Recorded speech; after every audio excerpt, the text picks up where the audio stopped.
Bonjour à tous, c'est le petit yaourt. Aujourd'hui on se retrouve pour un petit point lecture sur les derniers livres que j'ai pu lire.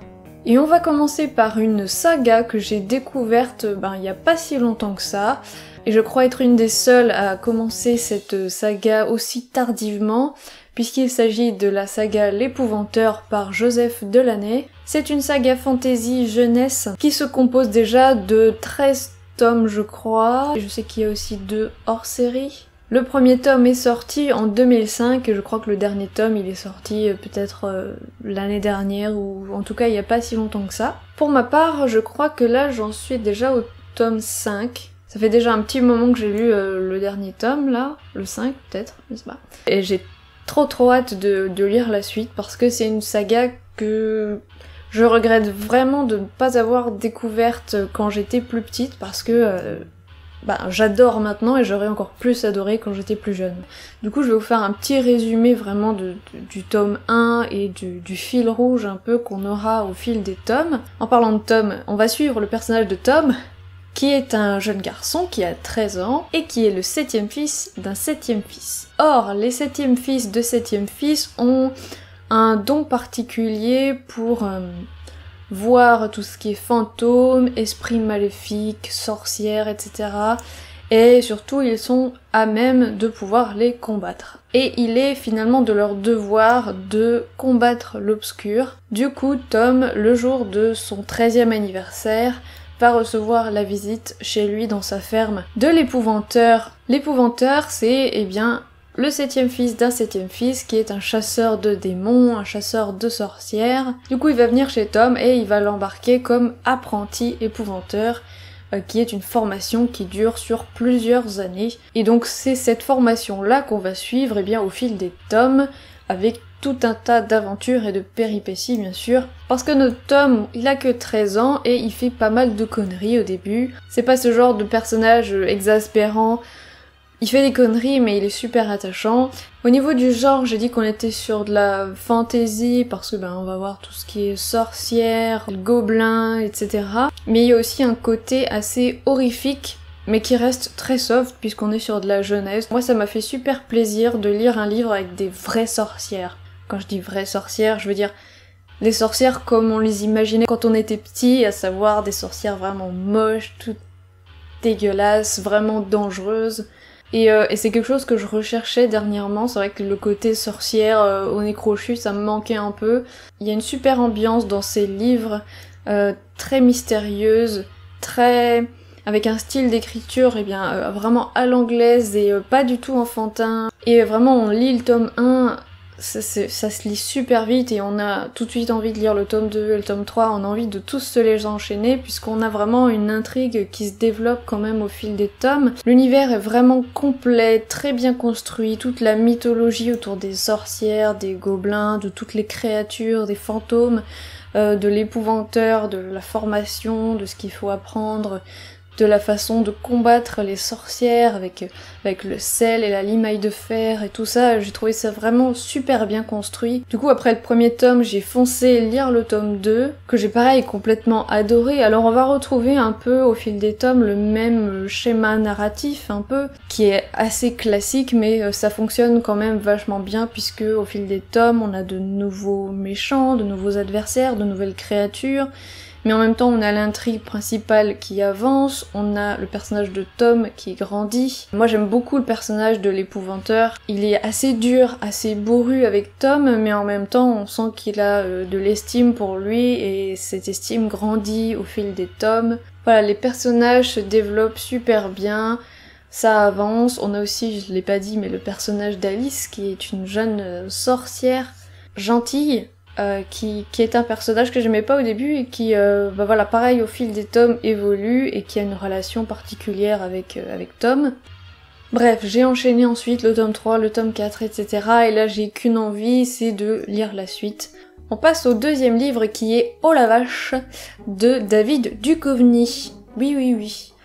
David Duchovny, l'acteur qui a joué évidemment dans X-Files ou plus récemment dans Californication, une série que j'adore, écrit aussi, et il a sorti son premier livre en 2015, moi c'est une édition de poche sortie cette année. C'est un tout petit livre qui fait moins de 200 pages et qui se lit très vite. Donc ici c'est son premier roman, même si officiellement c'est une vache qu'il a écrit.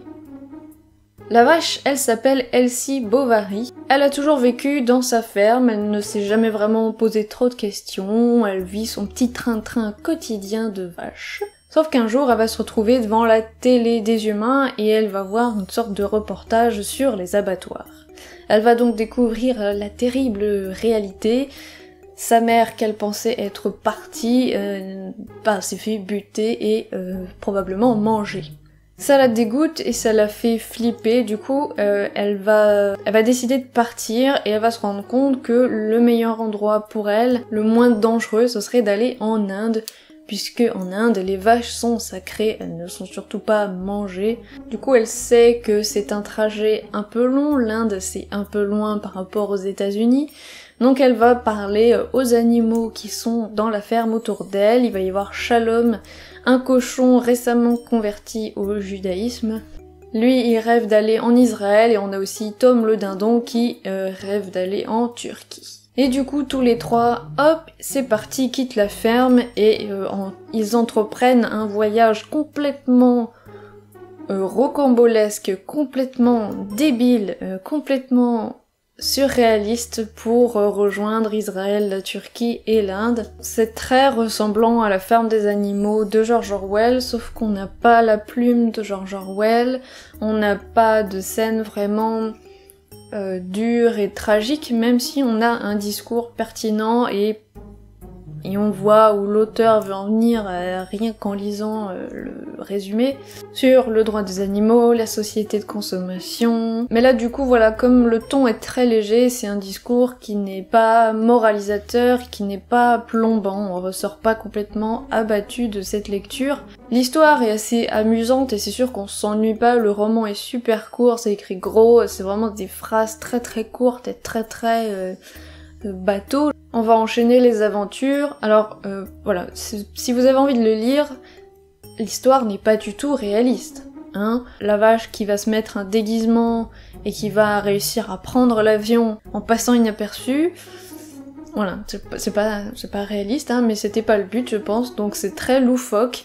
Ça m'a pas mal fait penser sinon dans le style à le roman de Romain Puertolas, le fakir qui était resté coincé dans une armoire Ikea, qui faisait lui aussi une sorte de voyage autour du monde ou complètement surréaliste. Là on est dans ce genre-là et peut-être même encore plus surréaliste, bref. C'était une lecture plaisante, voilà, ça se lit mais sans plus, j'ai pas accroché plus que ça. Et donc j'ai regardé un peu sur internet et j'ai vu que des gens avaient dit que si on voulait lire ce même genre de livre mais en mieux, on pouvait se pencher sur le roman de David Safier, je ne sais pas, qui s'appelle Le fabuleux destin d'une vache qui ne voulait pas finir en steak haché. Voilà, rien qu'avec le titre, on sait que ça va être assez similaire aussi. On termine avec une autre saga que j'ai commencé aussi, là aussi pas mal en retard, hein, c'est Le Pays des Contes, tome 1, Le Sortilège perdu. C'est écrit par Chris Colfer et moi j'ai lu la version de poche, sortie chez Michel Lafon, poche. Ça c'est le genre de livre auquel je n'aurais sans doute pas prêté attention si je ne l'avais pas vu autant sur les réseaux sociaux et sur Booktube, etc. Il y a quelques temps déjà, hein, puisque tout le monde en est déjà au tome 5 ou 6, je ne sais pas. Voilà, c'est pas forcément un livre vers lequel j'avais forcément envie de me tourner au départ, puisqu'on est sur du jeunesse réécriture de contes. Je sais que tout le monde est trop au taquet avec les réécritures de contes, mais moi c'est pas trop mon truc, voilà. On va suivre deux jumeaux parfaitement ordinaires, un garçon et une fille, Connor et Alex, qui ont quoi, une dizaine d'années à peu près, et ils ont toujours adoré entendre les contes Blanche-Neige, Cendrillon, etc., racontés par leur grand-mère, et un jour elle va leur offrir le fameux livre de contes qu'elle leur lisait quand ils étaient plus jeunes. Sauf que le bouquin se révèle magique, et ils vont tomber dedans et se retrouver dans le livre, c'est-à-dire dans le pays des contes, là où tous les contes existent et cohabitent. Ça fait un peu Narnia. C'est pas le truc le plus original du monde, mais bon, pourquoi pas. Sauf que ce monde, il est beaucoup moins merveilleux que ce qu'ils avaient imaginé, il est différent des histoires qu'ils ont lues, puisqu'on a par exemple Boucle d'Or qui est une criminelle recherchée, on a Blanche-Neige qui dissimule un lourd secret, etc., etc. Donc Alex et Connor, ils vont devoir essayer de trouver un moyen de rentrer chez eux, et pour ça, un seul moyen, rassembler 8 objets magiques ayant appartenu à différents personnages des contes, pour invoquer le sortilège perdu. Sauf que la méchante reine, elle aussi, elle aurait bien besoin de ce sortilège, et donc elle va se mettre aussi à rechercher les objets, et de là va découler évidemment toute une série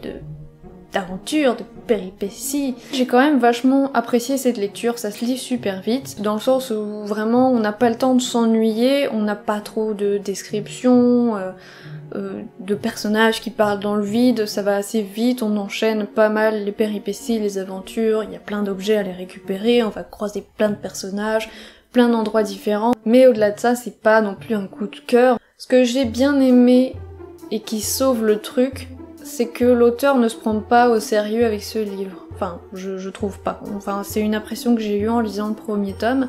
On va avoir quelques petites phrases d'humour, du genre, un des personnages au début va écrire « Ah bah tiens, on se croirait dans Narnia ».